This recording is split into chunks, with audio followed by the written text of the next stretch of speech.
Subhanallah walhamdulillah wa la ilaha illallah wallahu akbar.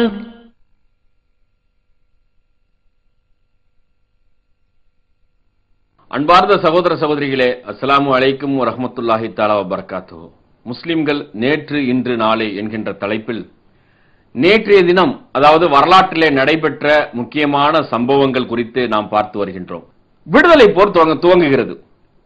விடுதலை போர் தொடங்கிய நேரத்தில் காந்தி அவர்கள் தென்னாப்பிரிக்காவிலிருந்து வந்து முழுமையாக தன்னை விடுதலை போராட்டத்தில் ஈடுபடுத்திக் கொண்டு வெள்ளையர்களிடமிருந்து இந்த நாட்டை மீட்டெடுக்க வேண்டும் என்ற அடிப்படையிலே தன்னை ஈடுபடுத்திக் கொள்கிறார். அவரோடு ஜவஹர்லால் நேரு அவர்கள், இன்னும் பிற தலைவர்கள், ஜின்னா போன்றவர்கள், முகமது அலி ஜின்னா போன்றவர்கள், மௌலானா முகமது அலி ஜௌஹர், மௌலானா ஷவுகத் அலி ஜௌஹர் போன்ற ஆலிம் பெருமக்களும் காந்தியினுடைய வடிவத்தில் அவர் அறிமுகப்படுத்திய அகிம்சை என்கின்ற இந்த அற்புதமான கோட்பாட்டினுடைய அடிப்படையிலே தங்களை ஈடுபடுத்திக் கொண்டு அவரோடு தோளோடு தோள் நின்று வெள்ளையர்களுக்கு எதிராக பல்வேறு போராட்ட களங்களிலே தங்களை ஈடுபடுத்தி வந்த நேரத்தில் கிலாபத் இயக்கம் என்று ஒரு இயக்கத்தை உருவாக்குகிறார்கள். இந்த கிலாபத் இயக்கம், கிலாபத் போராட்டம் என்பது வெள்ளையர்களுக்கு எதிரான ஒத்துழையாமை இயக்கமாக மாற்றப்படுகிறது. அதாவது போராட்ட வடிவம் என்பது ஒத்துழையாமை வடிவம். இயக்கத்தின் பெயர் வந்து கிலாபத் இயக்கம். கிலாபத்னா என்ன, அது பத்தி தான் இன்னைக்கு நம்ம பார்க்க போறோம். ஆனா அந்த கிலாபத் இயக்கத்தை மௌலானா முகமது அலி ஜௌஹர் அவர்களும் மௌலானா ஷவுகத் அலி போன்ற ஆலிம் பெருமக்கள் உருவாக்கி அதற்கு தலைவராக காந்தி நியமிக்கப்படுகிறார். காந்தி மனம் வந்து அந்த கிலாபத் இயக்கத்தினுடைய தலைவராகிறார். அந்த கிலாபத் இயக்கத்துக்கு தலைவராகி அது வெள்ளையர்களுக்கு எதிரான போராட்டமாக வடிவமைக்கிறது. வெள்ளையர்களுக்கு எதிராக போராட்டமாகத்தான் அந்த அமைப்பை உருவாக்கப்படுகிறது. அப்படி போராடுகின்ற நேரத்தில் அதை ஒத்துழையாமை இயக்கம் மூலமாக, அகிம்சை மூலமாக போராடக்கூடிய ஒரு வடிவமாக காந்தி மாற்றுகிறார். அதற்காகவே அவர் தலைமை ஏற்கிறார். இதன் மூலமாக இரண்டு விஷயங்களை சாதிக்க இயலும் என்று காந்தி அவர் திட்டமிடுகிறார். ஒன்று வந்து முழுமையாக முஸ்லிம் சமூகத்தை விடுதலை போராட்டத்திலே ஈடுபடுத்த இயலும். அதாவது அகிம்சை என்கின்ற இந்த போராட்டத்திலே, ஆயுத போராட்டம் அல்லாமல் அகிம்சை என்கின்ற இந்த போராட்டத்திலே ஈடுபடுத்த இயலும் என்கின்ற அடிப்படையில் ஒத்துழையாமை இயக்கத்தை, ஒத்துழையாமை போராட்டத்தை அவர் அறிமுகம் செய்கிறார். அதற்கான திட்டங்களை வகுக்கிறார்கள். இந்த இடத்தில் இந்த கிலாபத் இயக்கம் என்று அதற்கு பெயர். இதுக்கு வந்து காந்தி தலைவர், மௌலானா முகமது அலி ஜௌஹர், மௌலானா ஷவுகத் அலி போன்ற ஏராளமான ஆலிம் பெருமக்கள், இந்தியா முழுவதும் கிலாபத் இயக்கத்தின்பால் ஈர்க்கப்பட்ட முஸ்லிம்கள் அணிவகுத்து நிற்கிறார்கள். இந்த சூழ்நிலையில் இந்த கிலாபத் என்றால் என்ன, அப்பதான் இந்த இயக்கம் எதுக்குன்னு நம்ம தெரிஞ்சுக்க முடியும். இந்த கிலாபத் எதற்காக இந்த இயக்கம் தோற்றுவிக்கப்பட்டது என்ற வரலாற்றை நாம் தெரிந்து கொள்ள வேண்டும். அதற்கு கிலாபத் என்றால் என்ன என்பதை தெரிந்து கொள்ள வேண்டும். அந்த கிலாபத் குறித்த பல்வேறு பல்வேறு செய்திகளை நாம் உள்வாங்கிக் கொள்ள வேண்டும். காரணம், அந்த கிலாபத் இயக்கம் என்பதோ கிலாபத் என்பதோ இந்திய விடுதலை போராட்டத்திலிருந்து மாறுபட்ட ஒரு விஷயம் அல்ல, இதோடு தொடர்புடைய விஷயம் என்பதால் அவை குறித்தும் நாம் பார்ப்பது சிறந்தது, தெரிந்து கொள்வது சிறந்தது என்ற அடிப்படையில் கிலாபத் என்றால் என்ன என்பதை நாம் உணர்ந்து கொள்ள வேண்டும். 16ஆம் நூற்றாண்டு, அதாவது 16ஆம் நூற்றாண்டு, 15ஆம் நூற்றாண்டு, 16ஆம் நூற்றாண்டு, 17ஆம் நூற்றாண்டு, ஏறக்குறைய ஒரு 400 வருடங்கள், 500 வருடங்கள் துருக்கி என்பது, இன்றைக்கு இருக்கு பாருங்க துருக்கி, கான்ஸ்டான்டினோப்பிள் என்று சொல்வார்கள். அந்த துருக்கி என்பது உலக முஸ்லிம்களுடைய அரசியல் தலைமை, கிலாபத் என்று இருந்தது. உலக முஸ்லிம்களுடைய அரசியல் தலைமை என்று இருந்தது. இதுக்குத்தான் கிலாபத் என்று பெயர். இப்ப இந்த கிலாபத் இயக்கம் தோன்றுவதற்கான காரணம் என்னவென்றால், துருக்கியில் இருக்கக்கூடிய இந்த இஸ்லாமிய அரசியல் தலைமையை வீழ்த்துவதற்கு வெள்ளை அரசு முயற்சித்துக் கொண்டிருந்த நேரத்தில் அவர்களுக்கு எதிரான வெடித்த கழகம்தான், இந்தியாவில் வெடித்த கழகம்தான் இந்த கிலாபத் இயக்கம். அந்த கழகம் என்பது ஆயுத போராட்டமாக மாறிவிடக் கூடாது என்பதற்காக காந்தி அதிலே கையில் எடுத்துக் கொள்கிறார். அதை அகிம்சை வடிவமாக மாற்ற வேண்டும் என்பதற்காக காந்தி அதை தலைமையேற்றுக் கொள்கிறார். இந்த சூழ்நிலையில இந்த கிலாபத்து குறித்து, அதனுடைய வீழ்த்துகின்ற சதி குறித்து நாம் உணர்ந்து கொள்வது நல்லது. ரொம்ப ரொம்ப முக்கியமான விஷயம். ஒவ்வொரு முஸ்லிமும் தன்னுடைய வாழ்நாளில் தெரிந்திருக்க வேண்டிய ஒரு வரலாற்று சம்பவம் இந்த கிலாபத் எப்படி வீழ்த்தப்பட்டது என்பது குறித்து. அந்த சரித்திரத்தை நாம் தெரிந்து கொள்ளும் போதுதான் இந்த வெள்ளையர்களுடைய இந்த பணி, அவர்கள் வந்தது, வியாபாரம் செஞ்சது, நாட்டை பிடித்தது, கொஞ்சம் கொஞ்சமாக சுற்றி வளைத்தது எல்லாம் எதற்காக என்றால், அடிப்படையில் பல ஆண்டுகளாக, ஏறக்குறை 200-300 ஆண்டுகளுக்கான திட்டத்தின் அடிப்படையிலே தான் இந்தியாவிற்கே வந்தார்கள் என்ற செய்தி நமக்கு புரிய வரும். இந்த வரலாற்றை படிச்சோம்னு வச்சுங்களேன், அப்போ ஒரு 300 வருஷத்துக்கு அவன் திட்டமிட்டு இருக்கிறான். 200-300 வருஷத்துக்கு நம்ம அச்சீவ் பண்ண வேண்டிய இந்த அரசியல் தளங்களிலே நாம் செய்ய வேண்டிய காரியங்கள் என்ன என்பது குறித்து திட்டமிடப்பட்டு அதற்கான செயல்பாடுகளை படிப்படியாக நிறைவேற்றி இறுதியில் வெற்றியும் அடைந்தார்கள்.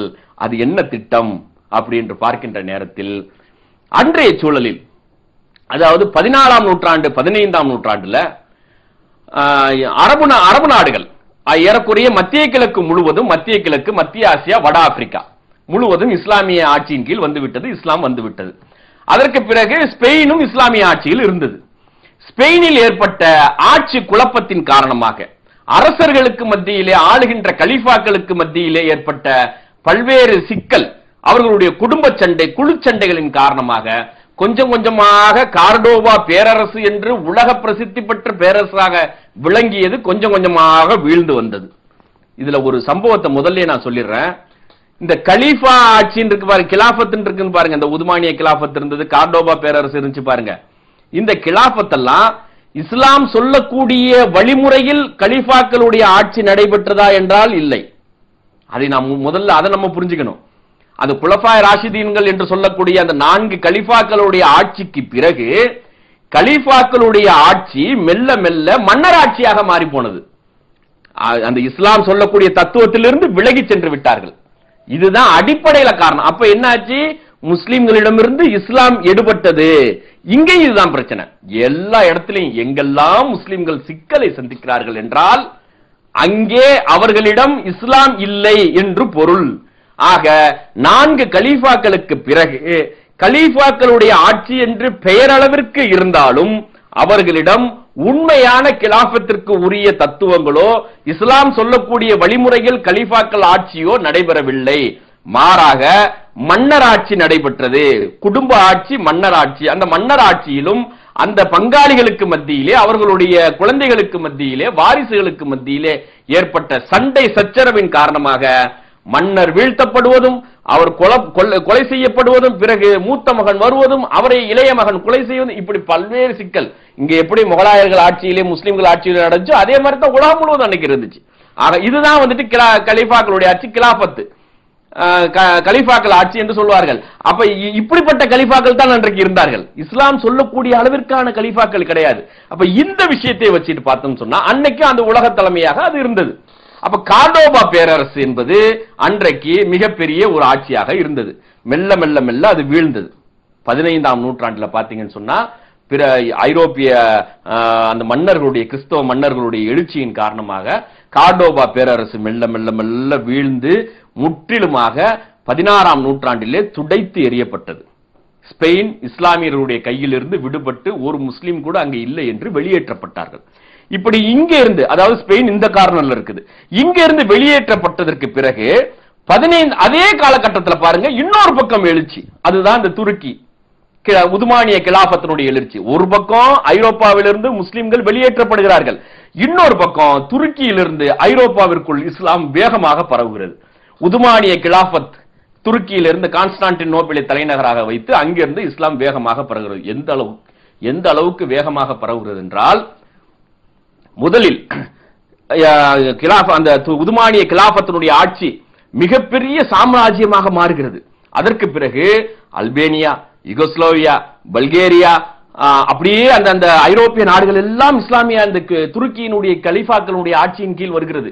இஸ்லாம் ஆயிரக்கணக்கான மக்கள், அந்த பகுதியில் வாழ்ந்த மக்கள் இஸ்லாத்தை ஏற்றுக்கொள்கிறார்கள். மிக வேகமாக பரவுகிறது. இப்படி பரவி இன்றைய ஆஸ்திரியாவினுடைய தலைநகராக இருக்கக்கூடிய வியன்னாவிற்கு செல்கிறது. அங்கேயும் ஏராளமான மக்கள் இஸ்லாத்தை ஏற்றுக்கொள்கிறார்கள். இந்த செய்திகள் முழுமையாக இஸ்லாம் மிக வேகமாக பரவி வருகிறது என்கின்ற செய்திகள் அன்றைக்கு இருந்த போப்புகளுடைய கவனத்தை ஈர்க்கிறது. ஒரு பக்கம் நம்ம அதை முற்றிலுமாக ஒழிச்சிருக்கோம். கார்டோபா பேரரசு இருந்துச்சு, முற்றிலுமா ஒழிச்சு எல்லாத்தையும் வெளியேற்றிட்டோம். அப்படி இருக்க நேரத்தில் இந்த சைட்ல இருந்து இப்படி வருது, என்ன பண்றது இத அப்படின்னு யோசிக்கின்ற நேரத்தில் தான் இதற்கான ஒரு முழுமையான திட்டத்தை நாம் வடிவமைக்க வேண்டும். அந்த திட்டத்தின் அடிப்படையிலே ஒரு 200 ஆண்டுகள் 300 ஆண்டுகள் நாம் பணியாற்ற வேண்டும். இதை ஒழிக்க வேண்டும், மீண்டும் அது எழாதவாறு நம்ம அதற்கான வழிமுறைகளை செய்ய வேண்டும் என்று 2 பாயிண்ட்ல அவங்க செய்யறாங்க. ஒண்ணு, இந்த வளர்ச்சியை ஒழிக்கணும், எங்க இருந்து வருது அதை முதல்ல ஸ்டாப் பண்ணணும். அடுத்ததா அதே மாதிரி இன்னொன்னு உருவாகாம நம்ம தடுக்கணும். இது ரெண்டுக்கு என்ன வழிமுறை என்று திட்டமிடுகின்ற நேரத்தில் தான், ஆய்வு செய்கின்ற நேரத்தில் தான், உலகத்திலே இருக்கக்கூடிய அந்த அரசியல் சூழ்நிலையை ஆய்வு செய்கின்ற நேரத்தில் அன்றைக்கு ஒன்று துருக்கி கிலாபத், அதாவது உதுமானிய கிலாபத், மற்றொன்று இது இந்தியாவில் இருக்கக்கூடிய முகலாய பேரரசு. ரெண்டு தான் மிகப்பெரிய பேரரசு. ஒன்னு துருக்கி, அதாவது உலக முஸ்லிம்களுடைய அரசியல் தலைமை பீடம் என்று சொல்லக்கூடிய துருக்கி. இன்னொன்று சுயேட்சை ஆட்சி, மன்னர் ஆட்சியாக இருக்கக்கூடிய, சுயேட்சை ஆட்சியாக இருக்கக்கூடிய இந்த உலகத்தின் பொருளாதார வல்லரசு என்று சொல்லக்கூடிய முகலாய பேரரசு. அப்ப துருக்கியிலிருந்து இஸ்லாம் பரவுகிறது, அரசியல் விவகாரங்களை கவனிக்கிறார்கள். எங்கேனும் முஸ்லிம்கள் தாக்கப்பட்டால் அதற்கு குரல் கொடுப்பதற்கு, அதற்கு உதவி செய்வதற்கு துருக்கி தயாராக இருக்கிறது, அந்த வேலைகளை செய்து கொண்டிருக்கிறது. இங்கே இருந்து இஸ்லாமும் பரவுகிறது. ஆனா இங்க இருக்கு பாருங்க, இந்தியாவில் இருக்கக்கூடிய முகலாய பேரரசுல இருந்து இஸ்லாம் பரவவில்லை, உலகின் பொருளாதார வல்லரசாக இருக்கிறது. இந்த ரெண்டு பாயிண்டே அவங்க ஆய்வு செய்யறாங்க. ஆய்வு செய்ததற்கு பிறகு சரி, இதற்கான திட்டம் என்பது உடனடியாக இது நடைபெறக்கூடிய சம்பவம் அல்ல. ஒரு 200 ஆண்டுகள் 300 ஆண்டுகள் நாம் பணியாற்றுகின்ற நேரத்தில் தான், படிப்படியாக செயல்படுத்துகின்ற நேரத்தில் தான் இதை முற்றிலுமாக ஒழிக்க முடியும், மீண்டும் அதுபோல எழாத வண்ணம் நம்மால் பாதுகாக்க முடியும் என்ற அடிப்படையிலே முதலாக அங்கே இருந்த, அதாவது ஐரோப்பாவில் இருந்த போப்புகள் ஒன்று கூடி ஒரு மிஷினரியை உருவாக்குகிறார்கள். First machinery. இந்த மிஷினரியை எங்கே அமைக்கிறார்கள் என்றால், வட ஆப்பிரிக்காவில் வீரம் செறிந்த மக்களாக இருந்த, அன்றைக்கு வீரம் செறிந்த மக்களாக இருந்த இந்த பெர்பரின மக்கள் இருக்கிறாங்க பாருங்க, அவங்க தான் அன்னைக்கு அந்த பகுதியில எதற்கும் துணிந்த மக்கள், வீரமான மக்கள். அதிக அளவிற்கு வேகமாக இஸ்லாம் பரவியதற்கு காரணமும் அவர்கள் தான். அந்த அடிமை வம்சம், அந்த கருப்பின மக்கள், பெர்பரின மக்கள் இருக்காங்க பாருங்க, அந்த மக்கள் வாழ்ந்த அந்த மால்டா, வட ஆப்பிரிக்காவில் இருக்கக்கூடிய அந்த மால்டாங்கிற பகுதியில போய் முதல் மிஷினரி உருவாக்கப்படுகிறது.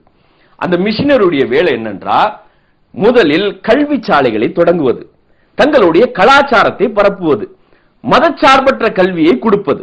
இளைய தலைமுறைக்கு மதச்சார்பற்ற கல்வியை கொடுக்கின்ற நேரத்தில் பிற மதத்தோடு தொடர்புடையவர்கள் அந்த மதத்திலிருந்து விலகிச் செல்வார்கள், முஸ்லிம்களிடமிருந்து இஸ்லாத்தை எடுக்க வேண்டும் என்பது முதல் திட்டம். அதன் அடிப்படையிலே அந்த மிஷினரி வேலை செய்ய தொடங்குகிறது. அடுத்த ஒரு மிஷினரி, அந்த மிஷினரி எங்க தொடங்குறான்னு பாத்தீங்கன்னா, இன்னைக்கு லெபனான் இருக்கு பாருங்க, இந்த லெபனானுடைய தலைநகரான பெய்ரூட்ல ஒரு மிஷினரி. இந்த மிஷினரியுடைய வேலை என்னவென்றால், அங்கே வாழ்ந்த மக்களிடம் துருக்கி கிலாபத்து பற்றிய தவறான எண்ணங்களை விதைப்பது. அதாவது அந்த தேசியத்தை, அரபு தேசியத்தை, அந்த மண்ணினுடைய தேசியத்தை தூண்டுவது, அரபு மக்களிடம் அரபு தேசியத்தை தூண்டி விடுவது, அந்த இன துவேஷத்தை தூண்டி விடுவது, அதன் காரணமாக கிலாபத்தை எதிர்ப்பது, துருக்கியர்கள் கிலாபத்து, உதுமானிய கிலாபத்து பற்றிய தவறான எண்ணத்தை விதைப்பது என்கின்ற அடிப்படையிலே இந்த இரண்டு மிஷினரிகளும் செயல்படுகிறது. ஃபர்ஸ்ட் பாயிண்ட், இதற்கான நிதிகள் ஒதுக்கப்பட்டு, இதற்கான பயிற்சி, இந்த மிஷினரிகளுக்கான பயிற்சி லண்டனிலே வைத்து கொடுக்கப்பட்டு, முதல் பகுதியாக ஒரு 50 பேர் அனுப்பப்படுகிறார்கள். அதற்கு பிறகு ஒரு 100 பேர் வர்றாங்க, அப்புறம் ஒரு 150 பேர் வர்றாங்க. இப்படி படிப்படியாக வருகிறார்கள். இவர்கள் வட ஆப்பிரிக்காவிலும் அந்த உதுமானிய கிலாபத்துக்கு எதிரான சிந்தனைகள் தூண்டப்படுகிறது. காரணம், வட ஆப்பிரிக்காவை பொறுத்த வரைக்கும் உதுமானிய கிலாபத்துக்குள்ள இருந்தா கூட அங்கேயும் சில புரட்சிகள் இருந்துச்சு. அப்ப அந்த எண்ணத்தை தூண்டு விடுகிறார்கள். பிறகு அங்கிருந்து லண்டனில் இருந்து பயிற்றுவிக்கப்பட்டு வந்தவர்கள் அரபு நாட்டிற்குள், இன்றைக்கு அரபு நாட்டு இருக்கு பாருங்க, இந்த நாட்டுக்குள்ள பூந்து அங்கே வாழ்ந்த அந்த மக்களிடம், நீங்க இஸ்லாம் வந்த பகுதின்னு சொல்லிட்டு இருக்கிறீங்க, இஸ்லாம் பிறந்தது உங்க மண்ணில், உங்க நபிகள் நாயகம் அரபியால தான் பிறந்தாங்க, அங்கதான் வாழ்ந்தாங்க, அங்கதான் இஸ்லாத்தையும் பிரச்சாரம் பண்ணாங்க. ஆனா கிலாபத்து தலைமை என்பது எங்கே இருக்கக்கூடிய துருக்கி எதுக்காக அவன் இருக்கணும், அவனுடைய ஆட்சியில நீங்க எதுக்கு இருக்கணும், உங்க மண்ணை நீங்க தான் ஆளணும்.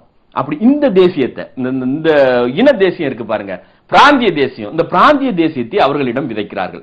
இதன் காரணமாக துருக்கிக்கு எதிரான ஒரு வெறுப்பு அந்த உதுமானிய கிலாபத்துக்கு எதிரான வெறுப்பு அடிப்படையிலே பரவலாக்கப்படுகிறது. இந்த சூழ்நிலையில் அப்படி துருக்கியை நாம் வீழ்த்துகின்ற நேரத்தில் அதுக்கு உறுதுணையாக இருக்கக்கூடிய பொருளாதார பலம் படைத்த ஒரு பகுதி எதுவென்றால் இந்திய துணைக்கண்டம். அப்ப இந்திய துணைக்கண்டத்தில் இவ்வளவு பெரிய முஸ்லிம் சமூகம் வாழ்ந்து கொண்டு, ஏறக்குறைய 10 கோடி மக்கள் வாழ்ந்து கொண்டிருக்கிறார்கள் முஸ்லிம்கள். அவர்கள் எழுச்சி பெறுவார்கள், ஆனால் அவர்களிடம் இருக்கக்கூடிய பொருளாதார பலத்தின் காரணமாக மிகப்பெரிய ஒரு தாக்குதலை தொடுக்க நேரிடும் என்ற காரணத்திற்காக இங்கே வெள்ளையர்களுடைய வருகை, இந்தியாவிற்கு வியாபாரிகளாக கிழக்கிந்திய கம்பெனிகள் என்ற அடிப்படையில் வியாபாரிகளாக சிறிய சிறிய பகுதிகளை தங்களுடைய கைக்கு கொண்டு வருகிறார்கள். இங்கே வாழ்ந்த இந்திய துணை கண்டத்திலே வாழ்ந்த முஸ்லிம்களை தங்களுடைய நண்பர்கள் ஆக்கிக் கொள்கிறார்கள். பாயிண்ட் கரெக்டா எப்படி பொருந்தி வருதுன்னு பாருங்க. அப்ப ஏன்னா இந்த பக்கத்துல இருக்கு, ரெண்டு பக்கத்துல இருக்குது, இவனுக்கு சப்போர்ட்டா இவன் வந்துடக்கூடாதுங்கிறதுக்காக முதல்ல இதை வந்து நண்பர்கள் ஆக்குறா. படித்தவர்கள் மத்தியிலே, பணக்காரர்கள் மத்தியிலே, நவாபுகள் மத்தியிலே கொஞ்சம் கொஞ்சமாக எதிர்ப்புகள் இருந்தவற்றையெல்லாம் எதிர்ப்புகள் திப்பு சுல்தான் எழுத்தாரு, பல்வேறு அறிஞர்கள் எதிர்த்தாங்க. வங்காளத்துல அந்த நவாப் சிராஜுத் தௌலா எல்லாம் எதிர்த்தாங்க பாருங்க. அந்த பகுதியிலே வாழ்ந்த மன்னர்கள் அவர்களுடைய எதிர்ப்புகளை எல்லாம் அடக்கி அடக்கி அடக்கி அடக்கி 1857க்கு பிறகும் முழுமையாக அடக்கி முழுமையாக தங்கள் பகுதி கைக்குள்ளே கொண்டு வந்து விட்டார்கள். துருக்கியை பொறுத்த வரைக்கும், அந்த கிலாபத்தை பொறுத்த வரைக்கும், உதுமானிய கிலாபத்தை பொறுத்த வரைக்கும் பொருளாதாரம் என்பது எண்ணி பார்க்க முடியாத அளவிற்கு இருந்தது. வரலாற்றிலே பதிவு செய்கிறார்கள், அவருடைய மகனுக்கு சுன்னத்து கல்யாணம் பண்றாங்கன்னு வச்சுக்கோங்க, சுன்னத்து பண்றாங்கல்ல, அது ஒரு பெரிய விசேஷமா கொண்டாடுவாராம். கலிஃபாவுடைய மகனுக்கு சுன்னத்து பண்றதுக்கு 2 பகுதிகளினுடைய 2 பிரதேசங்களுடைய வருவாயை செலவு செய்து இந்த சுன்னத்தை பண்ணுவாராம். அப்ப எந்த அளவுக்கு அனாச்சாரம் நடந்திருக்கும்னு பாருங்க. அதனாலதான் நான் ஆரம்பத்திலே சொன்னேன், இந்த கலிஃபாக்கள் என்பவர்கள் பெயர் அளவிற்கு கலிஃபாக்களாக இருந்தார்கள். சரி, ஒண்ணுமில்லாத என்னமோ சக்கரை இல்லாத ஊருக்கு இழுப்பப்பூ சக்கரைங்கிற மாதிரி ஒண்ணு எங்கேயுமே கிடையாது, இஸ்லாமிய அடிப்படையில கலிஃபாக்களா இல்ல, ஆனா ஒரு பேருக்காவது இருக்கட்டுமே என்று முஸ்லிம்களும் பொறுத்து கொண்டு ஒத்துக்கொண்டு வந்திருந்த நேரத்தில் இந்த இன பிராந்திய வேறுபாடுகள் இருக்கு பாருங்க. ஏன் மண்ண நான் பிறந்த பூமியை நான் ஆளாம துருக்கியில் இருக்கிறவன் எதுக்கு ஆளணும் அப்படிங்கிற இந்த எண்ணம் விதைக்கப்பட்டதனுடைய விளைவாக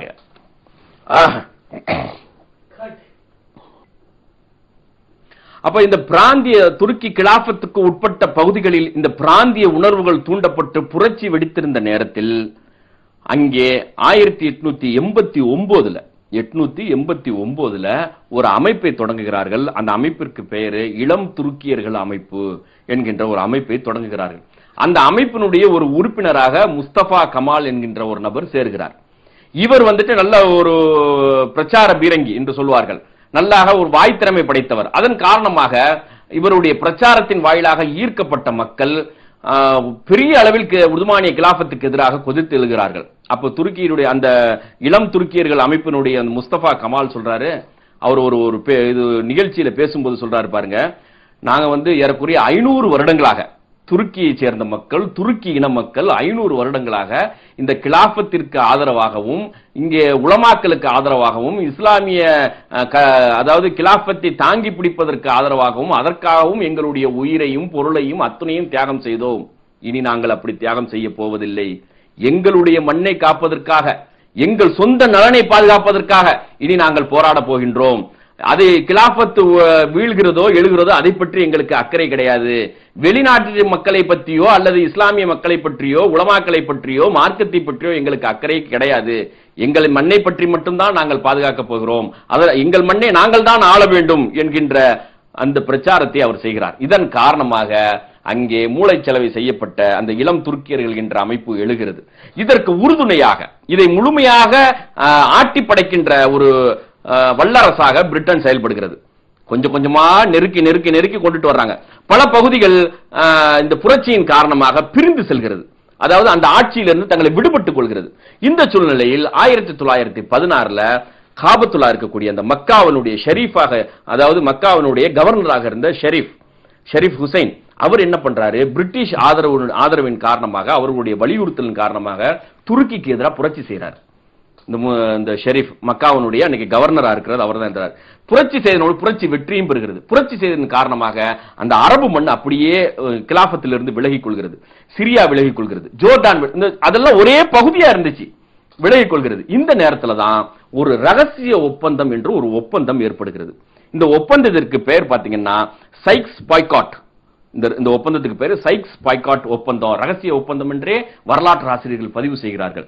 இது யாருக்கு இடையில் ஏற்பட்டதுன்னா ஒரு பிரிட்டிஷ் அதிகாரிக்கும் ஒரு பிரெஞ்சு அதிகாரிக்கும், அதாவது பிரிட்டனுக்கும் பிரெஞ்சுக்கும் இடையில ஏற்பட்ட இந்த ரகசிய ஒப்பந்தம். இந்த 2 பேருடைய, பிரிட்டன் அதிகாரியுடைய பேரு சைக்ஸ், மார்க் சைக்ஸ் அவர் பேரு, பிரெஞ்சு அதிகாரியுடைய பேரு பிராங்கிஸ் பைகாட் அவர் பேர். இந்த 2 பேர் பேர்ல தான் இந்த ரகசிய ஒப்பந்தம். இவர்களுடைய ஒப்பந்தம் என்னவென்றால் முழுமையாக இந்த கிலாபத்தை வீழ்த்த வேண்டும், இந்த கிலாபத்துக்கு உட்பட்ட பகுதிகளை உங்களுக்கு பகுதியாக எங்களுக்கு பகுதியாக பிரித்துக் கொள்ள வேண்டும் என்கின்ற அடிப்படையிலே முழுமையாக அந்த கிலாபத்துக்கு உட்பட்ட அந்த இது மேப் இருக்கு பாருங்க, அந்த புவியியல் வரைபடம், அந்த வரைபடத்தை உனக்கு பாதி உனக்கு இந்த நாடு இந்த நாடுன்னு சொல்லி இவங்க தான் அந்த மேப்பை டிசைன் பண்றாங்க. இன்னைக்கு மத்திய கிழக்கினுடைய மேப் இருக்கு பாருங்க, மிடில் ஈஸ்டினுடைய மேப், இந்த மேப் வடிவமைச்சது, இந்த எல்லை பிரதேசங்களை வடிவமைச்சது யாருன்னா இந்த சைக்ஸும் இந்த பைகாட்டும்.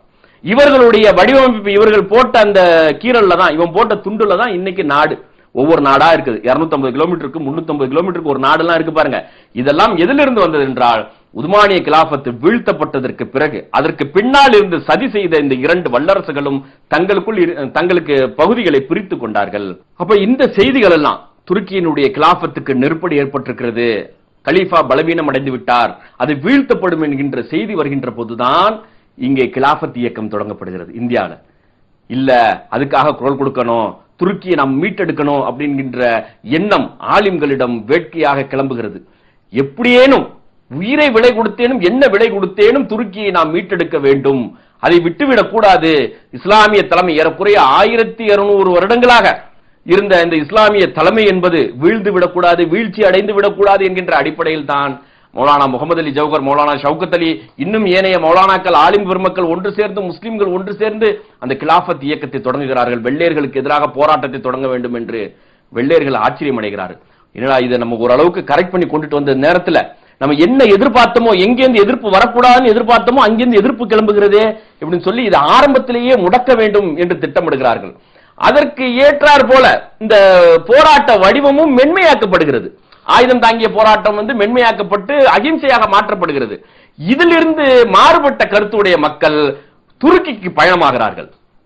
இந்தியாவிலிருந்து பாத்தீங்கன்னா பட்டப்பட்டையா துருக்கிக்கு கிளம்புது மக்கள், எப்படியேனும் மீட்டெடுக்க வேண்டும் என்று. அதற்கு துருக்கி, அதாவது ஆப்கானிஸ்தானுக்கு போய் அதுக்கு பல்வேறு நாடுகளில் இருந்து உதவிகளும் வருகிறது. அன்றைக்கு இருந்த அரசியல் சூழலின் காரணமாக சோவியத் யூனியனில் இருந்தெல்லாம் உதவிகள் வருகிறது. அதன் காரணமாக துருக்கிக்கு படையெடுத்து ஏராளமான மக்கள் செல்கிறார்கள். அந்த நேரத்தில் முதல் உலகப் போர் முடிந்ததற்கு பிறகு, முதல் உலகப் போரின் போதே முழுமையாக துருக்கிக்குள் பிரெஞ்சு படைகளும் பிரிட்டன் படைகளும் உள்ளே புகுந்துவிட்டு பலவீனமான கலீஃபா முற்றுகையிடப்பட்டிருக்கிறார். பல்வேறு பகுதிகள் பிரிந்து சென்று விட்டது. மக்கால இருந்த ஷரீஃப் அவர் புரட்சி செய்ததன் காரணமாக அரபு மண் முழுவதும் பிரிந்து சென்று விட்டது, வட ஆப்பிரிக்கா பிரிந்து சென்று விட்டது. அப்ப எஞ்சி இருக்கக்கூடிய கலீஃபா மட்டும் நடுவுல துருக்கியில மாட்டிக்கிட்டு இருக்கார். இதை எப்படியேனும் மீட்டெடுக்க வேண்டும் என்ற அடிப்படையில் தான் இந்தியாவிலிருந்து ஏராளமான மக்கள் பிரயாணமாகிறார்கள். இந்தியாவில் பிரிட்டிஷ் ஆட்சிக்கு எதிராக போராட்டம் வலுப்பெறுகிறது. அந்த போராட்டமும் அந்த ஒத்துழையாமை இயக்கமும் இடையிலேயே தடைபடுகிறது. அதன் காரணமாக இங்க கேரளாவில் பாத்தீங்கன்னா மாப்பிள்ளைமார் கழகம் கிலாபத் இயக்கத்தை முன்வைத்து தான் இந்த மாப்பிள்ளைமார் கழகம் பெரிய அளவுல, தென்னகத்துல வேற எங்கேயும் இந்த அளவுக்கு வெடிக்கல, கேரளால தான் அந்த கழகம் மிகப்பெரிய அளவுக்கு வருகிறது. மாப்பிள்ளைமார்களுடைய எழுச்சி, கிலாபத் இயக்கத்தினுடைய எழுச்சி. இறுதியாக 1922 லார்டு கர்சன், அவர் தானே அன்னைக்கு அதிகாரியா இருந்தார், அந்த துருக்கி பிரதேசத்துக்கு அதிகாரியா இருந்தார். அப்ப அவர் ஒரு ஒப்பந்தத்தை ஏற்படுத்துவதற்காக இந்த இளம் துருக்கியர்கள் என்று சொல்லப்பட்ட, அதாவது கிலாபத்தை வீழ்த்துவதற்கு அந்த மண்ணிலேயே கண்டுபிடிக்கப்பட்ட ஒரு ஆயுதம், வெள்ளையர்களால் கண்டுபிடிக்கப்பட்டவன் தான் இந்த முஸ்தபா கமால் என்பவன். அவனை பல்வேறு அமைப்புகள் தூக்கி பிடிச்சிட்டு மிகப்பெரிய அத்தா துர்க்குன்னு சொல்லுவாங்க. அத்தா துர்க்குனா துருக்கியினுடைய தந்தைண்டு.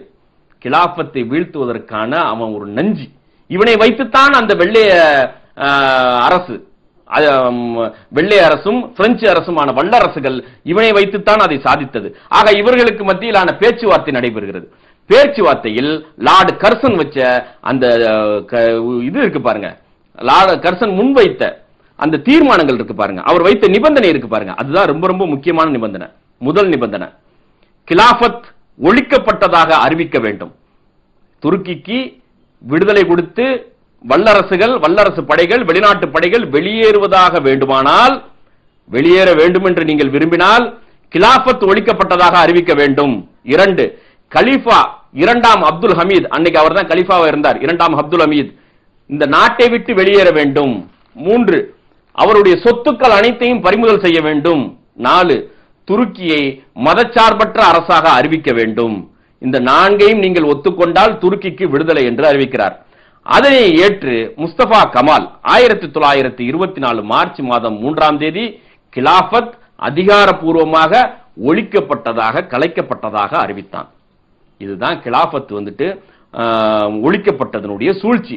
இதற்கு பின்னால் பல்வேறு வல்லரசுகளுடைய, பல்வேறு அமைப்புகளுடைய, பல்வேறு மிஷனர்களுடைய சூழ்ச்சி இருந்தது. இறுதியாக லார்டுக்கு, அதாவது 2 வல்லரசுகளுடைய திட்டம், ஏறக்குறைய 200-300 ஆண்டுகளுடைய திட்டம், அவர்கள் செயல்படுத்திய விதம் அனைத்தும் அங்கே வாழ்ந்த மக்களாலேயே, அந்த மண்ணிலே வாழ்ந்த மக்களாலேயே, முஸ்லிம்களாலேயே இஸ்லாமிய கிலாபத் ஒழிக்கப்பட்ட செய்தி. எவ்வளவு கொடுமை பாருங்க. அதற்கு பல்வேறு முஸ்லிம்களோட முதலாக விதைக்கப்பட்ட அந்த பிராந்திய உணர்வுகள் என்ற விதை, அவர்களுடைய கவனத்தை திசை திருப்புகின்ற விதத்தில் ஏற்படுத்தப்பட்ட பல்வேறு விஷயங்கள், கல்வியிலிருந்து அவர்கள் கற்கின்ற விஷயங்களிலிருந்து இளம் தலைமுறையிடமிருந்து இஸ்லாம் நீக்கப்பட்டதனுடைய காரணமாக, இப்படி பல்வேறு வடிவங்களிலே செய்யப்பட்ட சூழ்ச்சியின் காரணமாக முஸ்லிம்களாலேயே கிலாஃபத்து வீழ்த்தப்பட்ட ஒரு சோக சம்பவம் நடைபெற்றது. சரி, இதற்கு பிறகு மீண்டும் எழாமல் இருக்க வேண்டும். அதற்கு என்ன செய்ய வேண்டும்? அதற்கு லார்ட் கர்சன் சொல்றார் பாருங்க, அவருடைய பாணியிலே அவர் என்ன சொல்றார் பாருங்க, அன்னைக்கு பேசிய பேச்சு அவர், we must put an end to anything which brings about any Islamic unity between the sons of Muslims. இஸ்லாமியர்களுக்கு மத்தியில், முஸ்லிம் உம்மாக்கு மத்தியில் ஒற்றுமை ஏற்படுத்தக்கூடிய எந்த விஷயத்தையும் நாம் அனுமதிக்க கூடாது. லார்ட் கர்சன் சொன்னார் பாருங்க, as we have already succeeded in finishing of the caliphate, நாம் ஏற்கனவே கிலாஃபத்தை வீழ்த்துவதிலே வெற்றி கண்டு விட்டோம். so we must ensure, நாம் உறுதிப்படுத்த வேண்டும், that there will never arise again unity for the Muslims. மீண்டும் இது போன்ற ஒரு எழுச்சி முஸ்லிம்களிடம் உருவாகாமல் இருப்பதற்கு உறுதிப்படுத்த வேண்டும், அந்த நிலையை உறுதிப்படுத்த வேண்டும். whether it be intellectual or cultural unity, அறிவு சார்ந்த தளங்களிலே ஏற்படக்கூடிய ஒற்றுமையாக இருந்தாலும் சரி, கலாச்சார ரீதியான ஒற்றுமையாக இருந்தாலும் சரி, எந்த விதமான ஒற்றுமையையும் முஸ்லிம்கள் மத்தியில் ஏற்படாமல் இருப்பதற்கு நாம் அந்த நிலையை உறுதிப்படுத்த வேண்டும். அதற்கு என்ன செய்ய வேண்டும்? அந்த திட்டத்தையும் சொல்றாரு பாருங்க லார்ட் கர்சன் சொன்னது. இது எல்லாம் அந்த கிலாஃபத்தினுடைய வச்சு. அப்போ ஒரு சூழ்ச்சி உங்களுக்கு தெரிஞ்சிடும். வெள்ளையர்கள் படையெடுத்து இந்தியாவுக்கு வந்தது அதெல்லாம் ஒரு கதை. அது இந்த மண்ணில் வாழ்ந்த சமயம் ஒரு பிரச்சனையாக இருந்தா கூட அடிப்படை பவுண்டேஷன் என்ன, அடிப்படை நோக்கம் என்னவென்றால், இஸ்லாம் ஸ்ப்ரெட் ஆகுது பாருங்க, கிலாஃபத்து மூலமாக வளர்ந்து வரக்கூடிய இஸ்லாமிய மார்க்கத்தை முடக்குவது எப்படி? இதுதான் காரணம். கிலாஃபத்தை ஒழிக்க வேண்டும் என்பதுதான் இந்த படையெடுப்பு, அதுக்கான காரணங்கள். பாக்கி எல்லாம் துணை காரணம். மெயின் ரீசன் என்ன பாத்தீங்கன்னா அதுதான் ரீசன். அப்ப மறுபடியும் எழாமல் இருப்பதற்கு லார்ட் கர்சனுடைய பேச்சு, அவர் போட்ட திட்டம், அவர் என்ன சொல்றாரு பாருங்க, எப்படி இதை கையாளணும் அப்படிங்கிறதுக்கு அவர் சொல்றாரு பாருங்க. மீண்டும் இந்த மாதிரியான ஒற்றுமை, இது போன்ற ஒற்றுமை முஸ்லிம்களிடம் ஏற்படாமல் இருப்பதற்கு நாம் செய்ய வேண்டிய விஷயங்கள் என்பது அவர் சொல்றார். 1, இஸ்லாமிய நாடுகளுக்கு மத்தியிலே எல்லை பிரச்சனைகளை ஏற்படுத்த வேண்டும். ஏற்கனவே எல்லைகளை பிரிச்சது யாருன்னா இவங்க 2 பேரும் தான் பிரிச்சு ஒவ்வொரு நாடா விட்டாங்க. எல்லைகள் பிரச்சனையை ஏற்படுத்த வேண்டும்னா இன்னைய வரைக்கும் அந்த பிரச்சனையில் இருக்குது. நீங்க யுஏஇக்கும் ஈரானுக்கும் பாருங்க, 2-3 தீவுகளுக்கு இடையில மிகப்பெரிய பிரச்சனை. சத்தாம் ஹுசைன் படையெடுத்து வந்தது எதுக்கு? குவைத்துக்கு, எல்லை பிரச்சனை. இப்படி பல நாடுகள், அரபு நாடுகளுக்கு மத்தியிலேயே எல்லை பிரச்சனை இருக்குது. அதே மாதிரி சிரியாவுக்கும் லெபனானுக்கும் மத்தியில, ஜோர்டானுக்கும் இஸ்ரேல், இப்படி பல்வேறு நாடுகளுக்கு மத்தியிலான இந்த எல்லை பிரச்சனைகள். அடுத்ததாக முஸ்லிம்களை அக்கீதாவிலேயே மூழ்கி இருக்க வைக்க வேண்டும். முஸ்லிம்களிடையே பல்வேறு கொள்கை பிரிவுகளை உருவாக்கி அந்த கொள்கை சார்ந்த விஷயங்களை முன்னிலைப்படுத்தி அதற்காகவே முட்டி மோதிக்கொள்கின்ற, அதற்காகவே முழு கவனத்தையும் செலுத்துகின்ற, அதற்காகவே தங்களை அர்ப்பணித்துக் கொள்கின்ற அமைப்புகளை உருவாக்க வேண்டும். லார்ட் கர்சன் போட்டு தந்த திட்டம் இந்த இருக்குது. இந்த திட்டத்தின் அடிப்படையில் தான் மீண்டும் கிலாஃபத் எழாதவாறு நாம் பார்த்துக் கொள்ள வேண்டும். 2ஆச்சா? 3, அரபு மண்ணில் பலவந்தமாக 1948 இஸ்ரேல் ஏற்படுத்தப்பட்டது. இதற்கான திட்டமும் அங்கே உருவாக்கப்பட்டது. 1924 அவர்கள் போட்ட திட்டம் நம்மளுடைய ஒரு எண்ணத்தை நிறைவேற்றுகின்ற, நாம் சொல்லுவதற்கு ஏற்ப ஆடக்கூடிய ஒரு நாட்டை அதிலே உருவாக்க வேண்டும். அது அந்த அரபு பிரதேசங்களுக்கு நடுவிலே இருக்க வேண்டும் என்கின்ற திட்டத்தின் அடிப்படையிலே 1948 அரபுகளுடைய மண்ணை பலவந்தமாக பிடுங்கி அங்கே யூதர்கள் குடியமர்த்தப்பட்டு 1948 இஸ்ரேல் உருவாக்கப்பட்டுச்சு. ஆச்சா? 4, முஸ்லிம்கள் மீண்டும் ஆயுத புரட்சியில் ஈடுபடாமல் இருப்பதற்கு, இதுதான் ரொம்ப முக்கியம். மீண்டும் இந்த எழுச்சி பெறாமல் இருப்பதற்கு அவர்களுடைய போராட்ட குணங்களை முடக்க வேண்டும். முடக்கி அவர்களை ஒரு அமைதியான வழிமுறையின்பால் அழைத்து செல்வதற்காக அமைப்புகளை உருவாக்க வேண்டும். அதன் அடிப்படையில் தான் அரபு லீக் உருவாக்கப்பட்டுச்சு. சும்மா ஒரு பேருக்கு, நாங்க எல்லாம் யூனிட்டியா இருக்கிறோம், ஒற்றுமையா இருக்கணும், கூடி உட்கார்ந்து பேசி, நம்ம இங்க ஒற்றுமை நடக்கும் பாருங்க, ஒற்றுமை மீட்டிங் போட்டு ஒரு நாளைக்கு கூடி உட்கார்ந்து பேசி பிரியாணி திம்போம், எலெக்ஷன் வர நேரத்தில் மட்டும் கூடுவோம். அந்த மாதிரி அந்த அரபு நாடுகள் எல்லாம் கூடி உட்கார்ந்து பேசி அந்த காஃபி குடிக்கிறதுக்காக அரபு லீக் என்கின்ற ஒரு அமைப்பு, அதனோடு தொடர்புடைய இன்னொரு அமைப்பு OIC, organisation of Islamic council என்கின்ற அமைப்பு, கருத்து சொல்வதற்கு மட்டும் தகுதி வாய்ந்த பலம் வாய்ந்த அமைப்பு. இது போன்ற அமைப்புகளை உருவாக்கி கொண்டு அந்த அமைப்புகளோடு தொடர்பு ஏற்படுத்திக் கொண்டு நாம் அவர்களை கண்காணிக்க வேண்டும்.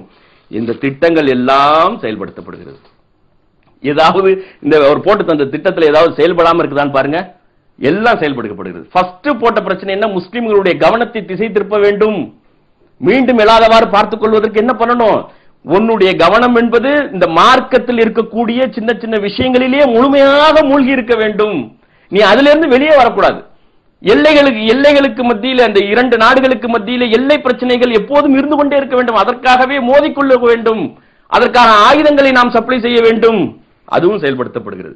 இப்படி அவர்கள் போட்டு தந்த திட்டங்கள் எல்லாம் இன்றளவுக்கும் கடைபிடிக்கப்பட்டு வருகின்ற நேரத்தில் அவர்கள் எப்படி 200 ஆண்டுகள் 300 ஆண்டுகள் திட்டமிட்டு அதற்காக உழைத்து, அதாவது முதலில் கிலாபத்தை ஒழிக்க வேண்டும், அது மீண்டும் எழாதவாறு பார்த்துக் கொள்ள வேண்டும் என்கின்ற அடிப்படையிலேயே 2 வகையான திட்டங்களையும் தீட்டி அதற்கான முழுமையாக அதற்காகவே ஈடுபட்டு கடைசியில் நிறைவேற்றி வெற்றியும் கண்டு இன்று வரைக்கும் அந்த வெற்றியும் தொடர்ந்து வந்து கொண்டிருக்கிறது. இதுதான் இந்த கிலாபத்து வீழ்ந்து அதற்கு பிறகு ஏற்பட்ட பல்வேறு, இப்பதான் அதனாலதான் இந்த நாடுகள்லாம் வந்துச்சு. குவைத்து, சவுதி அரேபியா, முன்னாலே அரேபியன் தானே இருந்துச்சு, அப்புறமா தான் சவுதி அரேபியா வந்துச்சு. எப்படி வந்துட்டு ஷெரீப், அதாவது மக்காவினுடைய கவர்னராக இருந்த ஷெரீப் ஹுசைன் வந்துட்டு துருக்கிக்கு எதிராக அவர் வந்துட்டு புரட்சி பண்ணாரோ, புரட்சி பண்ணி வெற்றி கண்டாரோ வெள்ளையர்களுடைய ஆதரவின் காரணமாக, அதே மாதிரி ஷெரீஃபை வீழ்த்துவதற்கு ஒருத்தர் அந்த மண்ணிலிருந்தே வந்தார். அவர் தான் இப்னு சவுத். அந்த மண்ணிலிருந்தே அவர் ஷெரீஃபை வீழ்த்தினார். இப்படி பிராந்தியமாக பகுதிகளாக துண்டா பிரிக்கப்பட்ட நாடுகள் இன்று மத்திய கிழக்கு முழுவதும் இருந்து கொண்டிருக்கிறது. உலகத்திலேயே அதிக அளவிற்கு சண்டைகள் சச்சரவுகள் நிறைந்த பகுதி எதுவென்றால் இந்த மத்திய கிழக்கு பகுதி. தொடர்ந்து அந்த கிலாபத்து வீழ்த்தப்பட்டதிலிருந்து இன்று வரைக்கும் அதிக அளவிற்கு ஆயுதங்கள் வாங்கப்படுவதும் இந்த பகுதியில தான். அதிக அளவுக்கு சச்சரவுகள், அதிக அளவுக்கு உயிர் சேதங்கள், அதிக அளவுக்கு கலவரங்கள் நடப்பதும் இந்த மத்திய கிழக்கு பகுதிகள் தான் நடந்து கொண்டிருக்கிறது. இவை அத்துணைக்கும் மூல காரணம் நீண்ட திட்டத்தின் அடிப்படையில் செயல்படுத்தப்பட்டது. முஸ்லிம்களுடைய கவனம் மாறுபட்டது. முஸ்லிம்களிடமிருந்து இஸ்லாம் எடுபட்டு போனதனுடைய விளைவாக, அறியாத முஸ்லிம்களின் காரணமாக, இஸ்லாத்தை முழுமையாக உணர்ந்து கொள்ளாதது, சமூக சிக்கலை முழுமையாக உணர்ந்து கொள்ளாதது, இனி வரக்கூடிய காலத்திற்கு நாம் பணியாற்ற வேண்டிய தளம் என்பதை முழுமையாக உணர்ந்து கொள்ளாதனுடைய விளைவாக ஏற்பட்ட இந்த சிக்கல் தான் கிலாபத்தும் வீழ்ந்தது. 1300 வருடங்களாக இருந்த ஒரு பேர்காட்சி இருந்துச்சு இஸ்லாமிய கிலாபத்து, உலக முஸ்லிம்களுக்கான தலைமை இருந்தது, அதுவும் இறுதியாக வீழ்த்தப்பட்டது. இதுதான் இந்த நேரத்தில் தான் இந்த கிலாபத் இயக்கம் தோற்றுவிக்கப்பட்டு இருந்துச்சு. இடையிலே அதுவும் முடிஞ்சு போச்சு. அந்த கிலாபத் இயக்கமும் வெற்றி பெறவில்லை, அது வேற வடிவங்களுக்கு போயிடுச்சுன்னு வச்சுங்களேன். ஆக கிலாபத்து வீழ்த்தப்பட்டதற்கான ஒரு வரலாற்று சம்பவம் என்பது இதுதான். இன்ஷா அல்லாஹ் நாளை அடுத்து இந்த விடுதலை போராட்டத்திலேயே இறுதியாக மிக முக்கியமாக நாடு பிளவு என்கின்ற இந்த சம்பவத்தில் நடைபெற்ற முக்கியமான விஷயங்கள் என்ன என்பதை பார்த்துவிட்டு இனி வரக்கூடிய காலங்களில் நாம் எந்த தளத்தில் பணியாற்ற வேண்டும், முஸ்லிம்களுடைய சமூக மேன்மைக்கு எந்த தளம் சரியான தளம் என்பதை நாம் உணர வேண்டும். அதற்கான பணி, அதற்கான செயல்பாடுகள், திட்டங்கள் என்ன என்பதை நாம் பார்ப்போம்.